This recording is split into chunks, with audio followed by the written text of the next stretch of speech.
Welcome to the Scaled podcast brought to you by Zero2One VC, where we bring you the next generation of entrepreneurial leaders and visionary venture capitalists. We're thrilled to invite founders and VC experts who are shaping the future of innovation. Join us as we dive into their journeys, insights, and the secrets behind their success stories. Get ready for a deep dive into the world of student-run venture capital, young entrepreneurs, and the minds that are driving it forward. We're joined today with Avi Patel, the founder of Nitrility, a Web3 IP marketplace servicing creators and artists in regards to content licensing, who has recently raised a $10 million valuation and has been able to capture the attention of industry giants such as Post Malone and many others. So, Avi, tell us a little bit about yourself. That's a pretty broad question, but I'll give my best shot. I'm a college dropout. I used to go to UIUC. I was there for 2.5 weeks before I dropped all my classes for the most part. I've started 2 companies in the past. The one I'm working on is what you described, Nitrility. The one in the past was a celebrity NFT agency that was doing stuff in the Web3 space. That was how I got my industry knowledge. Quick little startup crash course almost. But I know pretty much everyone, and that's just because the startup I work with right now, and we've built it from scratch. So we do all the coding work, all of our front end work done by us. I mean, everything's outsourced for all of our development, but otherwise we're in house for the most part. So we're a Web3 company, as you described, and we work in the music space primarily right now. But we'll launch into other sectors like patents, images, logos, all of that, and we can get into the Nitrility stuff whenever you guys want. So you're talking about like the celebrity NFT venture you had previously. Can you talk about that transition from that to Nitrility? Sure. So I'll give you some context on just like how it started first, so you understand. So again, I was like 2 weeks into college. I was like, I need to start a company. And I think Web3 was like the most popping industry at the time. Like crypto was doing very, very well. So I was like, this is probably the easiest to get into. I think like right now, people want to start AI would be the easiest to get into, but at the time it was Web3. So I was like, okay, what's going to get me the highest amount of connections as possible, and then what's going to be the easiest to develop, right? So NFTs were extremely simple. You make your own art, you put it on the chain, and then you do it under whatever you want, right? So I was like, okay, let's service celebrities that don't know how to make NFT projects, and then let's take a percentage cut of the entire collection, right? So I DM'd 1,000 celebrities, got in touch with Alan Galani, who's a big fighter out in Hong Kong, and he owns this big gym, and he also is fights in one championship. It's like the UFC of Asia, right? So we got in contact with him. Luckily, out of God's grace, he said, like, let's do a collection with this 19-year-old college kid, or 18 at the time. And we put up this collection. We were going to sell it for like 3.5 million. And we had a buyer for the collection who was going to buy that all out. And the issue is that the collection we were uploading had a lot of music in it, and we licensed that music to then use the music legally for around $4,000, right? And when we uploaded the collection on OpenSea and YouTube channels that were going to upload the actual promotional video, there was no one that knew we owned the licenses for that content. So what ended up happening is that we uploaded it and they got copyright strike across the board and lost the entire collection, right? So I lost 3.5 mil in like 2 days. And then after that whole thing, I realized that the on-chain data could really fix the issue, right? Like if you take a license and instead of showcasing the YouTube as a PDF file, you could showcase it to YouTube or Twitch or whatever as on-chain data. That's perfect, right? So I was like, why don't we just turn every license into an NFT with verifiable metadata of the license, and then make a marketplace for that so you can buy the licenses easily, right? Because that's another big issue. So that was the transition process, and immediately after I thought of the idea, we started cooking with Nitrility. So it was I'd say from legacy to Nitrility, it was like 2 months of just like telling everyone that we're still doing legacy art, which was the name of the NFT company. And then we were developing Nitrility at the same time until we have enough critical mass to then convince all the old people and old partners that, listen, this is what we're doing. This is what's good. This is what's going to change the world. So we got there eventually, but we had to sign a lot of artists before we did, you know? Yeah. So you said you dropped out pretty early on at U of I. Like when did Nitrility start? When did you drop out? How was that timeline? So I say dropped out. I really just dropped all my classes. So first 2 weeks, I was like, I started Legacy and I was like, okay, this is going to do well. I'm dropping my classes. So I dropped everything except for like 2 classes, which was like the core requirements to even be on campus. And then the spring semester, I dropped all of them except for 1 class. So I wasn't taking anything. And it was like some online like mental health class. So I spent like 5 seconds on it a day, and I was using, so GPT wasn't out at the time, but Jarvis AI was out, which was like the GPT bootlegged, bootstrapped version. You know what I mean? And it still worked. It worked fine. It got me like an A in the class because no one cared in that class. But I finished that all up, and then out in sophomore year, even after we raised, I'm in an Indian household, so I was forced to go back, obviously. So I went back, but I was doing nothing, and then I completely just like took a full ass like permanent gap semester. I don't have to come back ever until I tell them. Probably a month in, and that was after I met with Post Malone and Dre London, and we really got stuff going out in Chicago. Yeah. And how did that first round of funding come to be? Like, how early was that?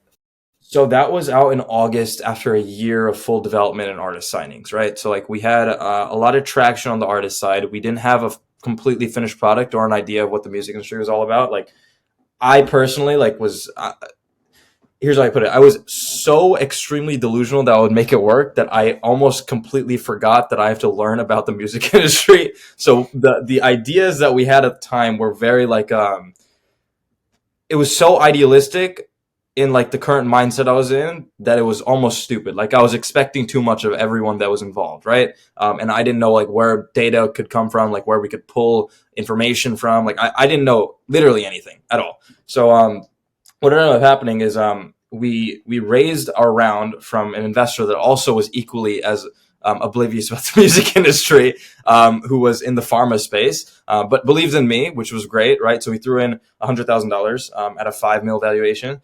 And we got that round from him in August. And then after August came through, I told everyone about it. It was going great. We got some articles up. We had a lot of press on social media, especially.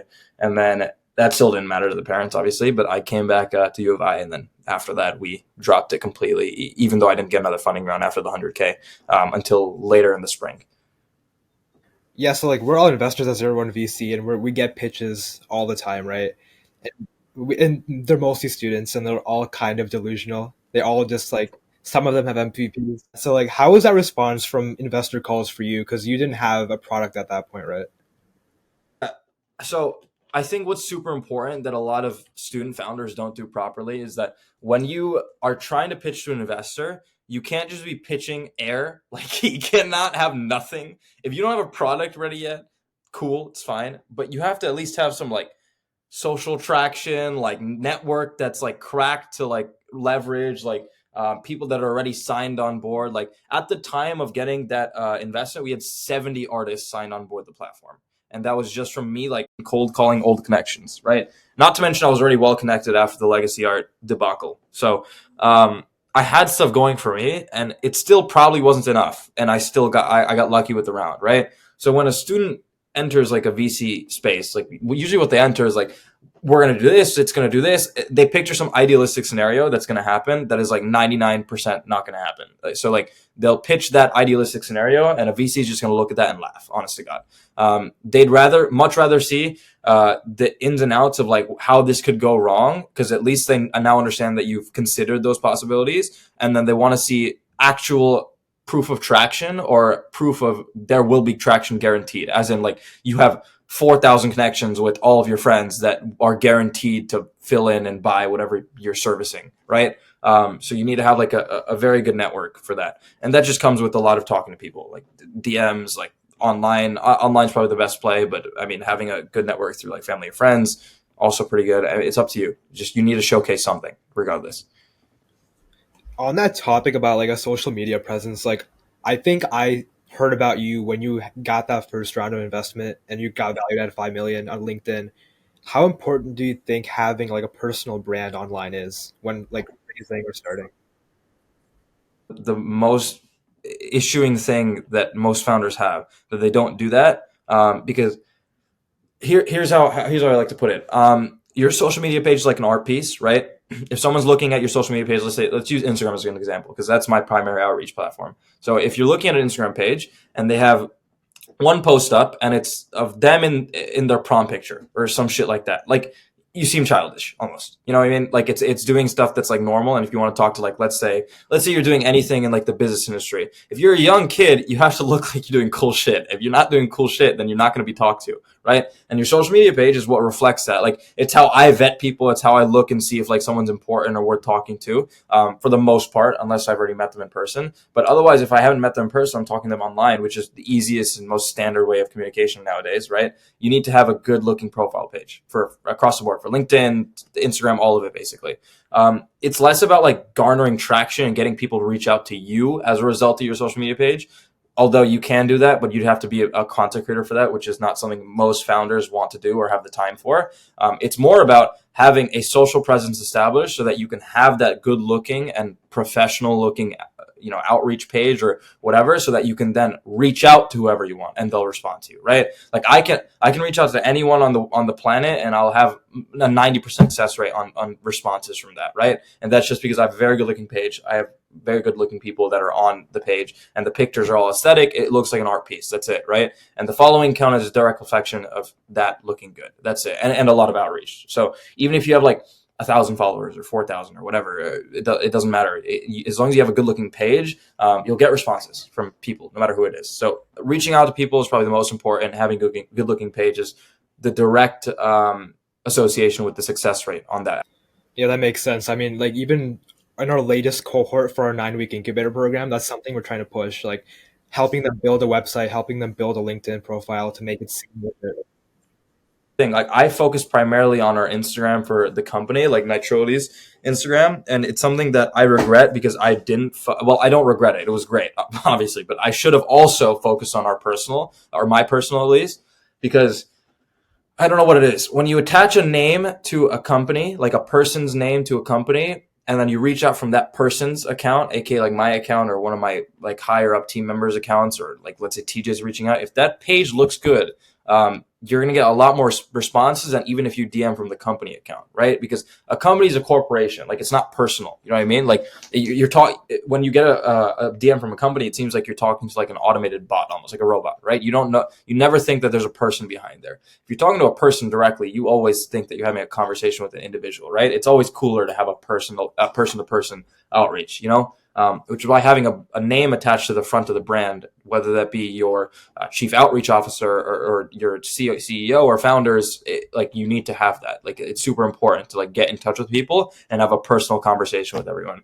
Like a lot of people have, here's how the network works, and there's layers to it. They'll have their network, which they can reach out to, like a circle, right? Their outer circle. And that outer circle can possibly reach out to inner circle people or more and more outer circle people. And the goal is to make sure that everyone goes as close to the inner circle as possible, as in you have as many good friends as possible from the outer circle. So it's really about converting the outer circle to friends, right? Now, if you're reaching out from one company page, that outer circle is staying your outer circle. They're not going to want to talk to you because they're talking to a company. They're not friends with you. And as a founder or an entrepreneur that runs the entire company, you need to make sure that you're at the forefront of all of your outreach, and everyone that you know is close friends with you. I can confidently say everyone I reach out to is at least very, very close to that inner circle or in that inner circle. And that's just because I work very hard in establishing relationships with people on a personalized level. And my brand is just attached to my name. That's it. And that's the company.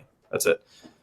Yeah, I mean, a question I wanted to ask kind of on that topic of networking and building a team is just, as a student founder, how would you go about building a team and finding people that were also competent in the space? Generally speaking, student founders, like here's a standard. You build a team, and then you build your product, and then you do your outreach and your marketing, and then you get success with the product, and then you're good to go. Here's how I did it. I did everything solo for the longest period of time. I got the team on afterwards. I then marketed. Sorry. I mixed that up. I did all of it solo, marketed first, and then got the team on board after I marketed. And the team members found me more than, like, TJ reached out to me. I didn't reach out to TJ when he was coming on Nitrility's team, right? Same thing goes for every single person on my team right now. Like, they found me, right? The point is, if you have a good looking product and you have something that people are willing to go into, they'll find you. You don't have to find them. That's the point, right? You can do it all yourself. And the point is that doing it all yourself is an extremely good skill to have generally, right? Because it gives you a good perspective on everything. It makes you be able to build the best product. If you're doing it all yourself, you're considering everything in the play, right? Like if I'm just a technical founder and I'm only doing the tech work, and I'm not considering how the user experience is for the artist, or I'm not talking to the artist on a daily basis, I'm not going to be as educated as I am on how to build the best product for the artist, which is what this is for, right? So the point is, if you're doing it all yourself in the beginning, later on, it's fine to have people come on board, but they'll find you. And two, you'll also build an extremely well-rounded skill set on building a good product for whatever you're doing, because the outreach is a direct reflection of how much you know about the industry. So you need to talk to everyone, basically. And if a founder is not doing that and just like wasting their time on getting team members to do that, then the team isn't working in full force. It's like a Messi and Ronaldo, like that. You'll hear this from them all the time. Like they will always say, like, I'm the team. Like that they don't have a team. That they are the team, bro. Like that they'll play with ego. They'll play that I can do it all myself, and then the team works around them. That's it. Like that's how a team should function. You should have a bunch of absolute gods that think they can do it all themselves to have a functioning team that's going to be the best. That's it. And doing that means that you have to do it all yourself. Yeah, no, that's super sick. I mean, you spoke a lot about, I guess we're touching into now a little bit about the start of Nitrility. You talk a lot about your outreach process. And I was curious, what exactly does the outreach process look like on your end? And how exactly do you sign and close clients? So here's how it works on our end. So outreach process goes, probably don't want to spill the secrets on the follow unfollow yet. But here's how the outreach process works. We get in touch with all of our artists, primarily through my Instagram, right? Or through connections or whatever it is, right?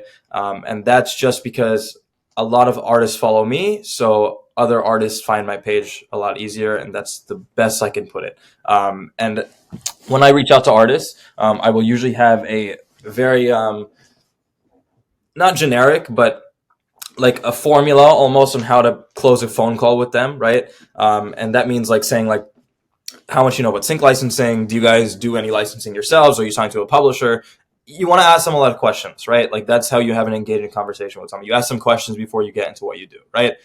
So I talk to them, have a genuine conversation with all of our artists. And then after that, I say, listen, this is what I do. We work with these amount of people. And then we'd love to hop on a phone call. After that, they'd give me my number. I send my Calendly link out. They schedule a call. I'll have a call with them. And after 15 minutes, they're usually signed on. I'll send them a contract after that. And then that contract is what binds them to coming on board the marketplace. And that's all pre-launch, right? The point is it's very slow if you're doing that off start. Like you'll get only a few signs here and there, but it'll ramp up because the sooner you sign, and this is the same model for all marketplaces. If anyone's making a marketplace out there, like if you want to get a marketplace functioning, you need suppliers, and the suppliers come when you have more and more suppliers. It's like the herd mentality, right? If everyone's coming on board, more and more people will come on board. That's how it works, right? So I signed maybe 3 artists in the first month I was trying this, 10 artists the next month, 40 artists next month, 100, 200, 400, a couple thousand, and then it just keeps ramping up, right? And that just comes with having as many people as possible believing in the product,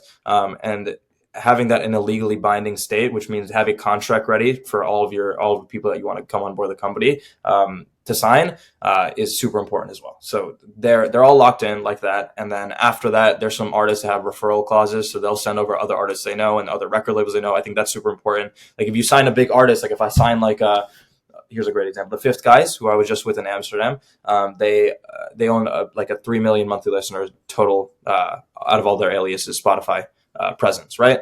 And I gave them a referral clause that said, like, listen, you send any artist or direction before we launch, we'll give you a cut of the transaction fee, right, of those artist sales. So they sent over 4 record labels. I signed all of those. Those have 700 artists each.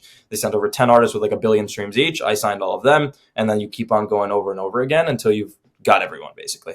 But you want to engineer virality. That's basically it for all of your outreach. And the same thing goes for your product. Like if you can engineer a way to make other people incentivized to come on board into your product itself, that's also a super important thing. We have that too. So yeah. On that topic of you signing like the Fifth Guys or other artists, like who's an artist that you want to collaborate with in the future? It's tough to say. I mean, I could name pretty much everyone I signed. I could say I want to collaborate. Like I grew up listening to all these people. Cadmium, Swum, Mime, Drama B, Scon, Post Malone, Troy Boy, Billie Eilish. I mean, they're literally everyone I wanted to collab with, and we've gotten a good chunk of the people that I grew up listening to. So for context, on my Spotify, I have a bunch of playlists, right, that I've been building since the 8th grade. And sometimes when I'm bored and I can't find other artists I want to sign, I go through that playlist and just sign every artist. I go down it, right? So we did that a couple of times. I think I've got 50% of that playlist. And by the way, 50% of that is good because like Flo Rida's on that playlist, like people that are extremely hard to reach are on that playlist. So I'll keep going down that. But probably everyone on that playlist. That's someone I want to sign and collab with. I can't really say who, but That makes complete sense. So you mentioned that TJ works with you a few times. Do you guys want to like clarify how you guys know each other? Yeah. Um, Very similarly, I had a friend, and I think he was a part of iVenture. I can't exactly remember, but long story short, he was pretty involved with the entrepreneurial space, a little bit younger than me. And he was like, "Yo, TJ, you make music?" I was like, "Of course." And he showed me, I think it was the 5 million valuation Nitrility post. And he was like, "Yeah, there's a guy at U of I doing some really cool stuff with artists." And I was like, "Oh, that's cool." Like, I love reaching out to people. I love meeting new people. So basically, long story short, I reached out to Avi. I can't remember if it was over Instagram or LinkedIn. I reached out and I was like, "Hey, this is super sick. Would love to hear more about it." Avi gave us the pitch as an artist, and I was really, really fond of the idea. Definitely saw a use case for it as an artist. So then after we signed on as artist, I was really interested. I reached out again once Avi posted. I think it was some sort of intern posting or something like that, and I was like, "Hey, like, I'd love to work with you," and the rest is history. That makes sense. And on that topic of building a team, how big is your team currently, and are you looking to grow?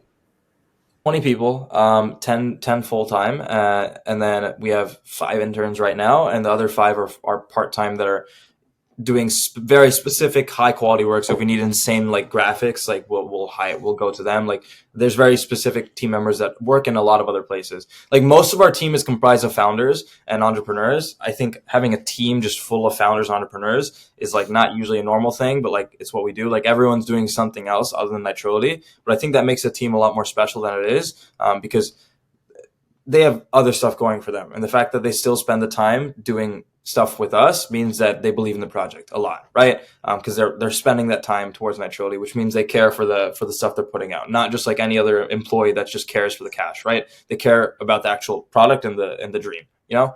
So that's what makes the team really work well. But the team's broken up a couple parts. Our legal department, which is super important for founders, by the way. I think if you get a advisor as a CLO, chief legal officer, that's doing all your legal work, your success rate as a startup goes from like -% to like I think upwards of 20, and that's like a big difference over there, by the way. So if you're starting something, have a CLO early on as an advisor. Make pitch to a bunch of legal firms, whatever you can. Get someone to help you with your legal work. Super important. That's one. 2, we have a research officer who's been doing great work. He works with Pratt and Whitney as a COO, so a Fortune 100 company. So he does all our financials, our any of our projections, whatever we need. Our 3 developers, so we have 3 people working full time in development. We have me. We have 5 interns that work primarily on outreach, and then we have our graphics design section and marketing section. But yeah, it's a pretty extensive team. It's a really well-rounded team. The question I had was a little more catered towards Nitrility. Does Nitrility have any competitors? We don't, thankfully. Well, so we'll break it down, right? Because like, if you break down like Amazon's like streaming service section, like they have competitors in that section. It's Nitrility is a marketplace for IP. If we look at just the music side, like how we're launching with just the music side, there's one company that does something that is trying to do what we're doing. Here's how it works. So there's a company called Licked, right? And I don't even want to give them a shout out because it's not that great of a product. But how it works is that you can come on board and buy licenses for whatever. And then when you buy the license, they advertise that you won't get a copyright claim on YouTube. That's wrong. You still get copyright claims on YouTube if you buy a license off their system. And then 2, it only works for YouTube. So our system, if you buy a license off of it, in theory, once we finish all the partnerships, essentially you won't get a copyright claim on any system. So LinkedIn, Instagram, YouTube, the licenses support every platform out there. And then two, Licked is only for creator-oriented licensing. We cover every type of music licensing. So if you want to use music in a hotel lobby, or you want to use music in your TV show or your video production or your video game, or you're making a movie and you want to set it up for that, or commercials, all of it. Licenses are supported on all types of Nitrility marketplace. So you'll be selling them for everything. And then two, and probably the most important thing, is that Licked is not an actual marketplace. You have to contact the owners to get onto their library, and you can't customize prices. On Nitrility marketplace, you can sign up in a couple of seconds, set whatever price you want for anything you want, anytime you want, and then customize all your license terms and work with other parties and rights holders and artists anytime you want on listing licenses. So if you have like 10 artists that you have a part of a song, you can still list up the license by working together with them on the marketplace in a simple UI. So that's how the system works pretty much. But we have one competitor in that. And then I guess we'd be putting a lot of the copyright free companies out of business, because why would you use copyright free music if you can just pay a cheap price for better music, like Epidemic Sounds, Artlist, shit like that. But other than that, no direct competitors, not really. Like the product's completely different. And then if we want to look at like patents and images and movie licensing, there are zero competitors for any of that. So yeah. Has anyone tried to do what Nitrility is doing right now, like in the past, and failed? There's been several companies that have tried and failed. The reason for the failure is because it's extremely difficult to onboard this many artists. And I think the reasoning behind that is specifically because they have teams doing it. Like I said, I have a very personalized approach to my outreach, and how I do all of my shit. So whenever I sign artists, I know like 10 of their friends. So like I can very easily successfully sign artists, just because I have a personal relationship with all of them, right?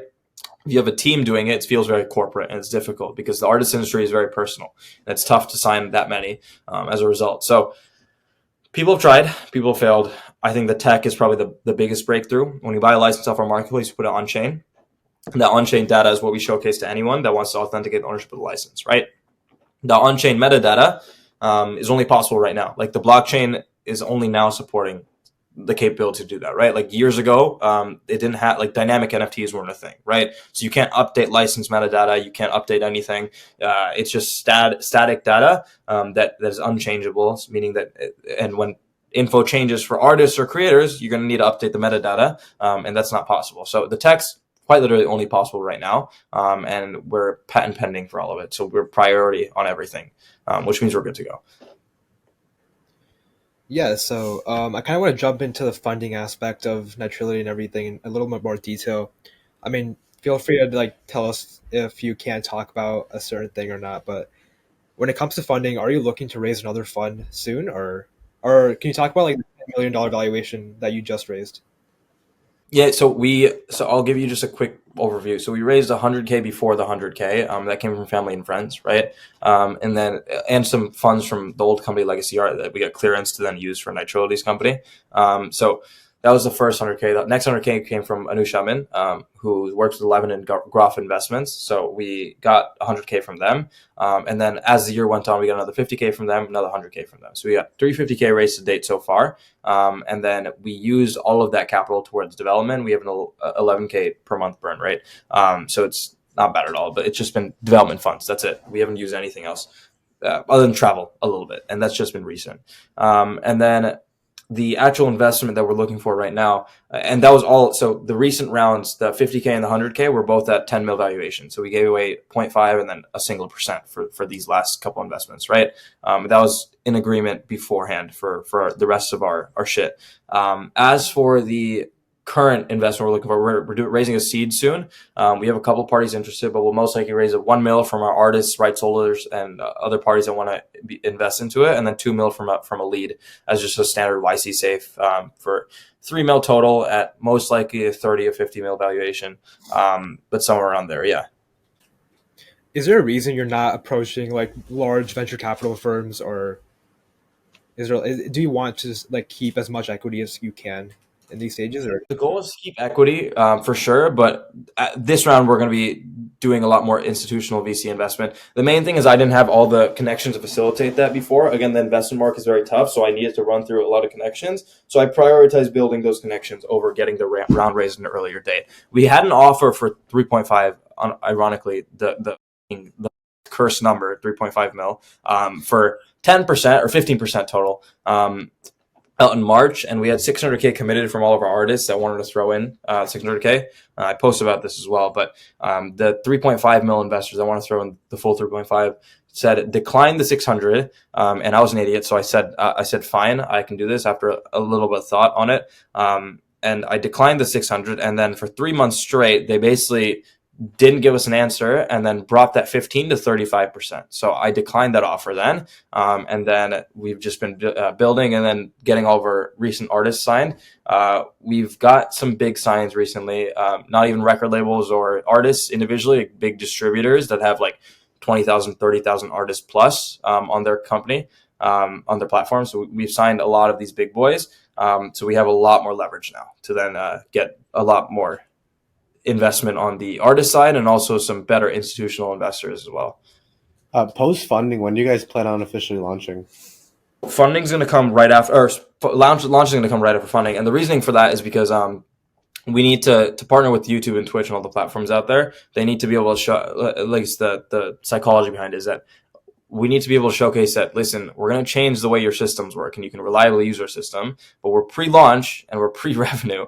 So they need to see funding basically, so we can last out the full year and they can trust our software, right? That 3 mil is going to last us the full year. So the goal is to get the funding in, finish up a little bit of the product because there's some left that I want to implement before launch. And then after that, we'd launch sometime January for the beta, January, December for the beta. And then that depends on when the seed round comes in. And then in March, we'll launch publicly.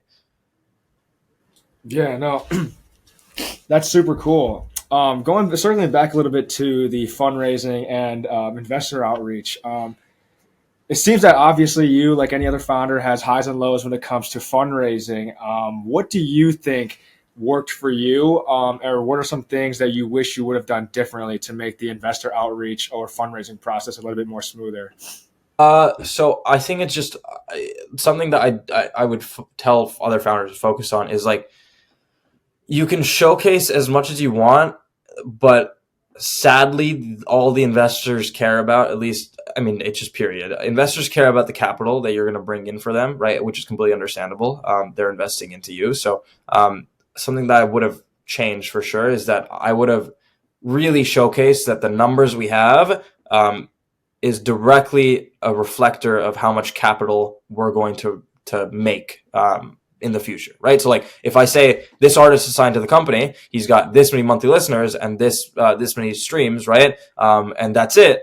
That's way worse than saying he has this many monthly listeners, this many streams, and he does this much in licensing revenue right now. This is what he'll do right now with the future when we launch, and this is how much we'll take as a percentage, right? So like they really care about how much money you'll bring in, and you need to reflect that very clearly to them in your slide deck or your presentation of them or whatever.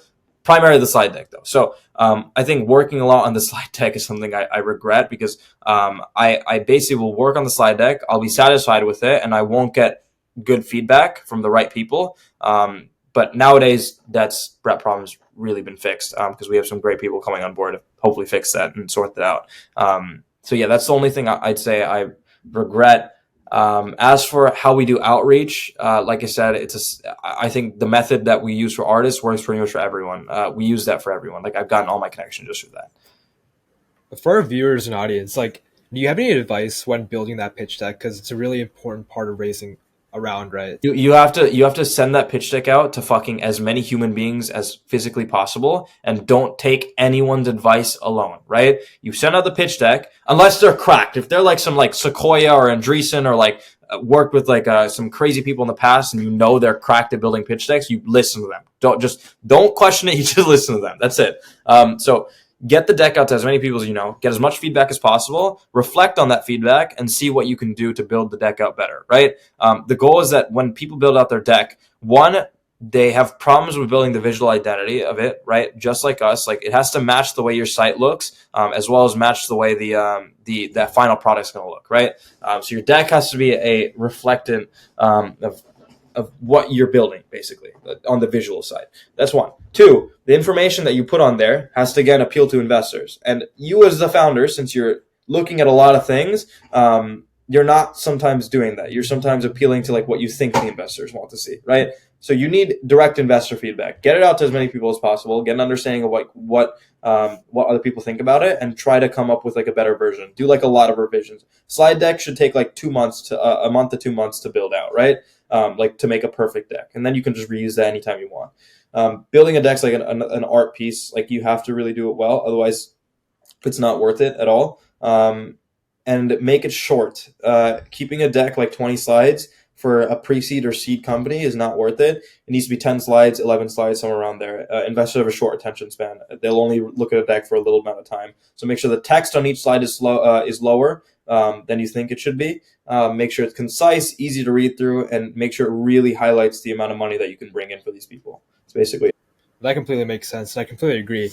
Like something we try to tell our founders that come and reach out to us is like try to tell a story through your pitch deck. Like go from the very beginning, make it just like an art piece, like you said. Like make it tell your story in a way where investors are gonna they're gonna just like connect with your story as a student, as a young founder, and possibly help you out, partner with you. So I completely agree.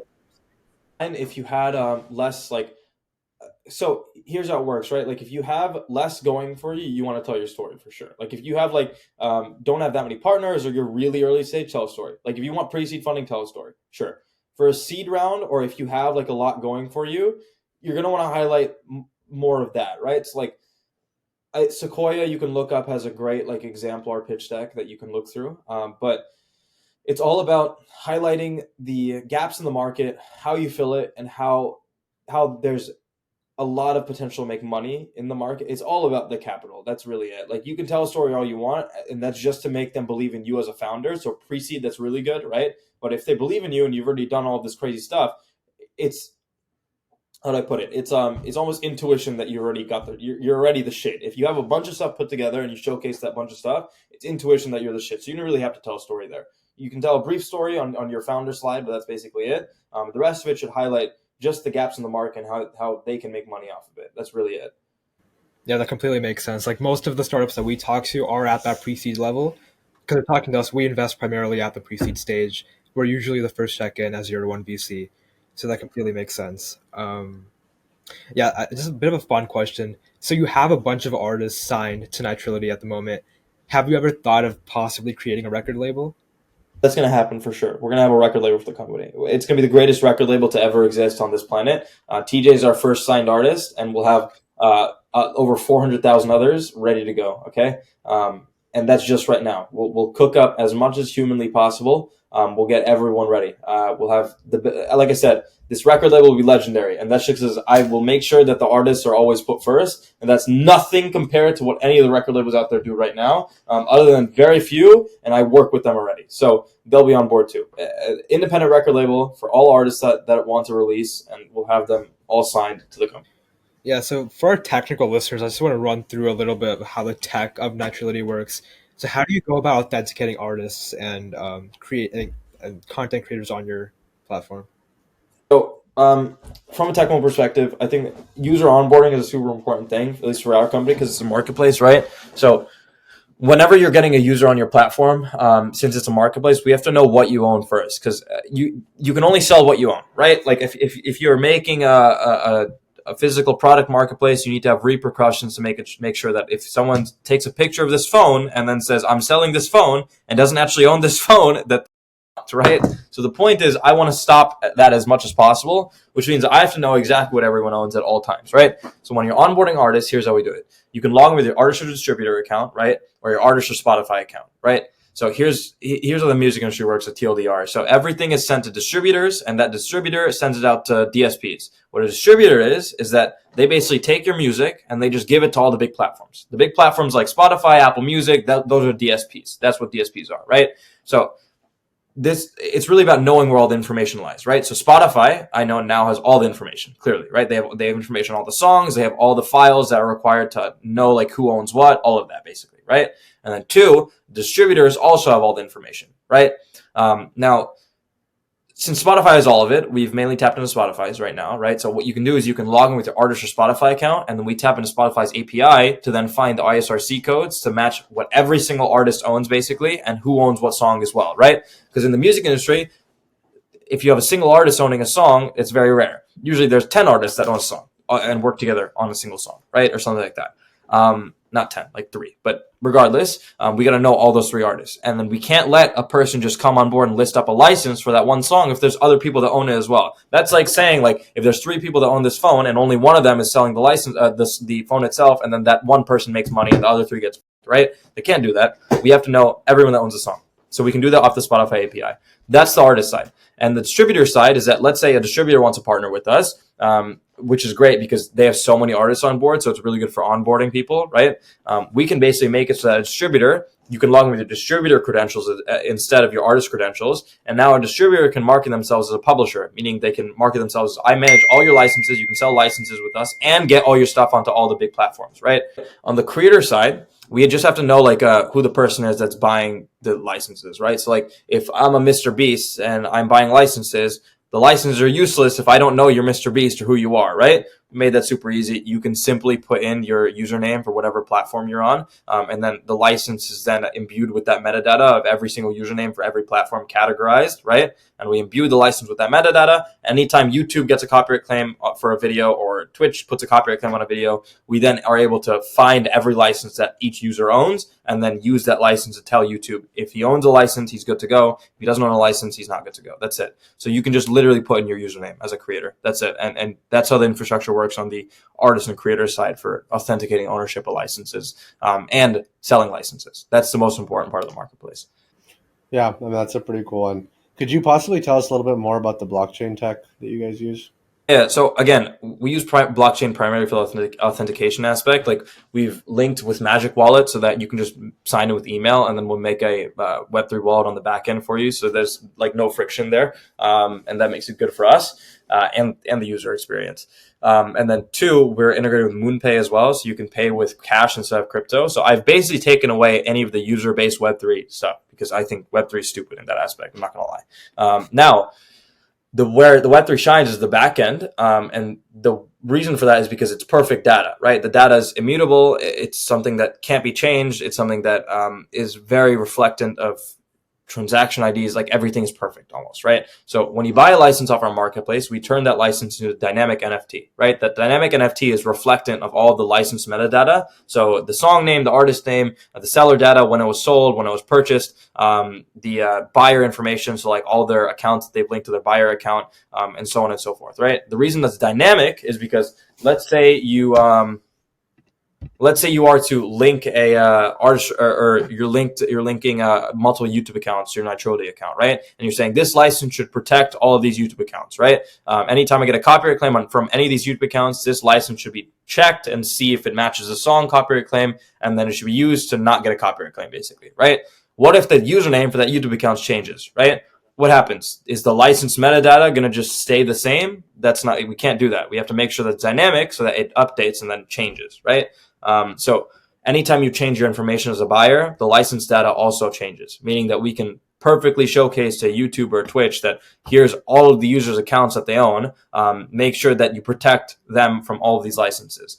So that's how the blockchain aspect works. And basically, anytime YouTube puts a copyright claim on a YouTube video, for example, they'll send us the data first. We check for license ownership. If we see a license, we reflect back to YouTube that here's all the blockchain related data.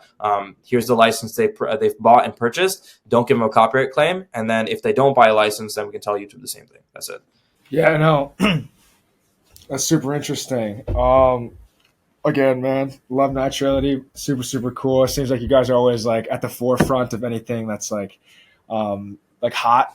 So I'm very interested with the hype around like artificial intelligence, AI right now. Are you planning on integrating that into Nitrility? And if you can tell us, how do you plan on doing that? Here's how it'll work. So on the user experience side, probably no AI related stuff. I mean, it's pretty useless. I mean, we can do like an AI search bar. So like if you're saying I'm making this type of video, then it'll pop up all the licenses that probably work best in that video. That's something we can implement.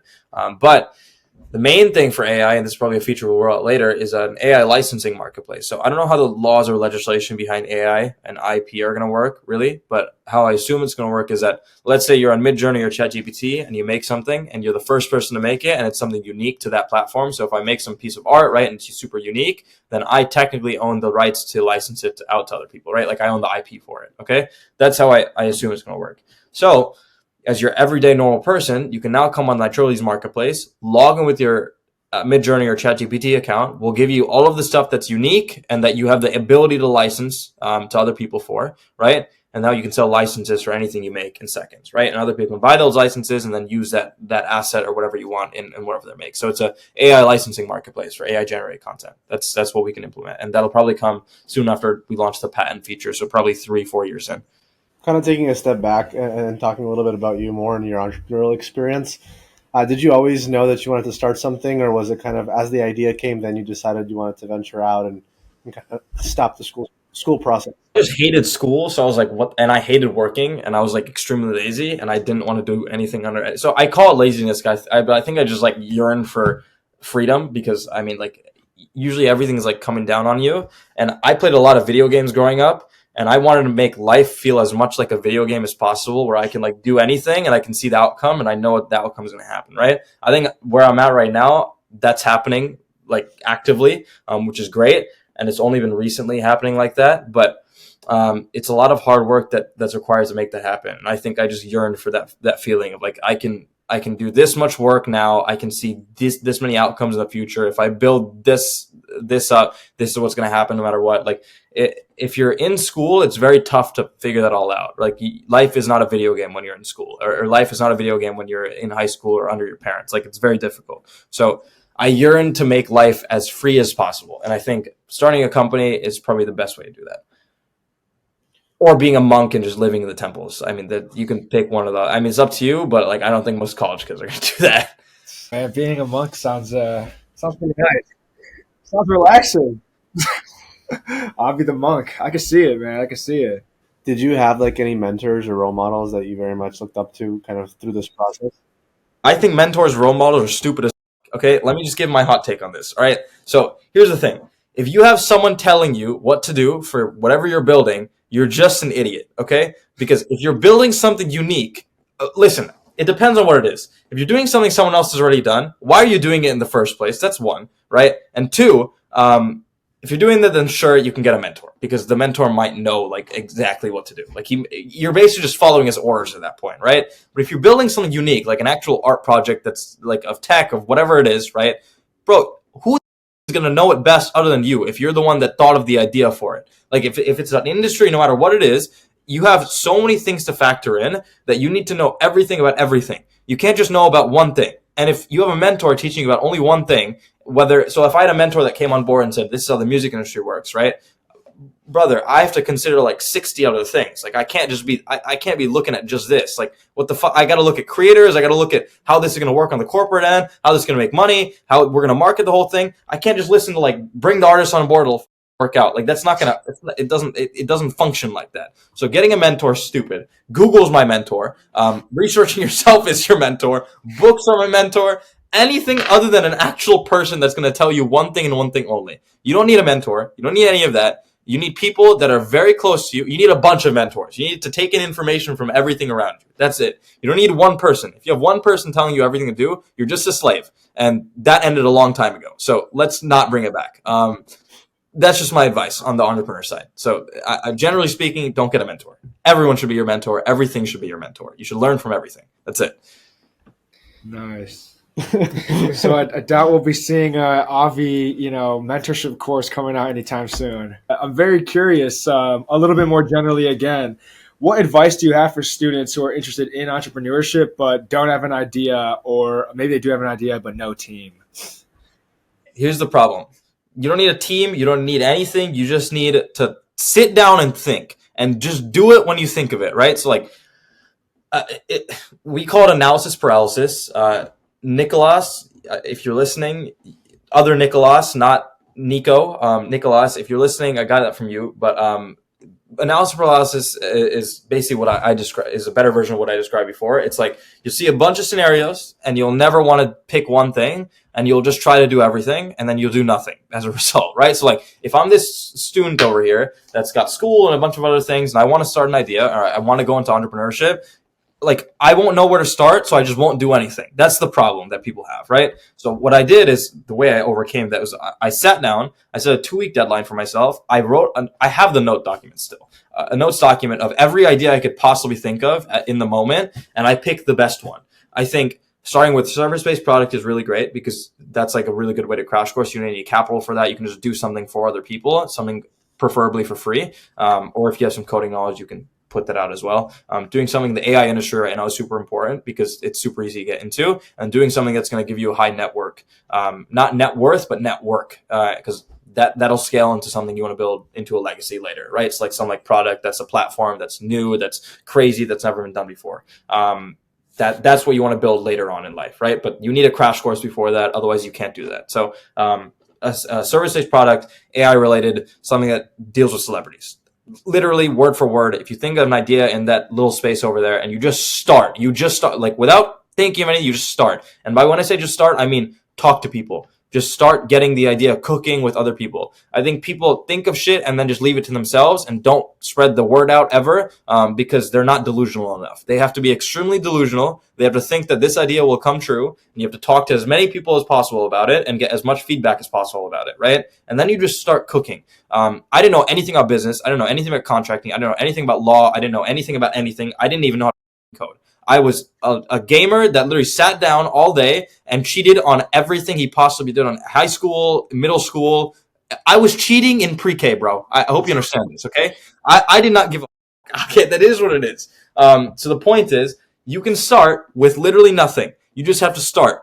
And if I can do it, as the idiot I am, I'm pretty sure people that are at U of I that actually know how to do things can do it a lot better than me. I just have the delusional capabilities of not quitting. That's literally all I have. That's what's going for me. I just don't stop. I'm addicted. I'm a gambling addict. I'm an addict for games. I'm an addict for everything. It is what it is. Okay? So just don't quit and you're good to go.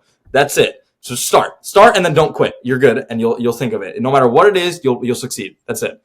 Yeah, that's something we see a lot on campus. We see a lot of people like start their startup like as a side project or project idea, work on it for like a month or two, but they never are able to transition into a viable startup, and they just stop working on it. It's great advice. No, they're not delusional enough. The point is, people see like, they only see results. Like the point is like the real work happens in the gray. It's not the black and whites. It's not all the downs. It's not all the highs. It's the gray.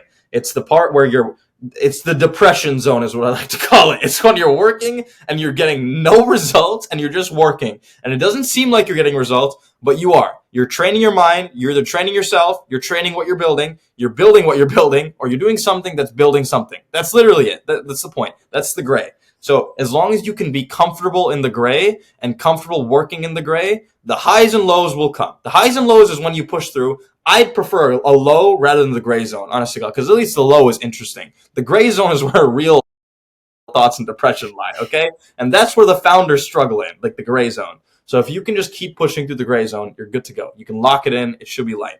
Just think of something, start it, comfortable in the gray zone, and just go. That's it. That makes sense. So to kind of close off, what are the next 1 to 2 years look for Nitrility? I mean, it's a tough question. So, I mean, we'll start with music licensing. We'll go into patents probably a year after that. But until that, the music licensing part is going to need like hella optimization. Because obviously it's a finished product from what we can accomplish right now. But like I have everything structured on like if we had everything going for us, like if I had all the money in the world to work with, I had all the relationships in the world to work with, what could we build this music licensing part into, right? And I've thought that all up and I know where it can go, and I'm just going to get that done in the first year after launch, basically. But it's going to be purely music licensing stuff for like a year and a half, 2 years maybe. And then after that, we'll go into patent licensing and then go into all the rest of the factors and industries in the IP space. But yeah, it's like very hard to predict it. Like everything changes every day. Like I don't know what I'm doing tomorrow, literally. Thank you so much, man. We'll talk soon. Thank you. Thanks. Later, guys. Peace. Peace. Yes.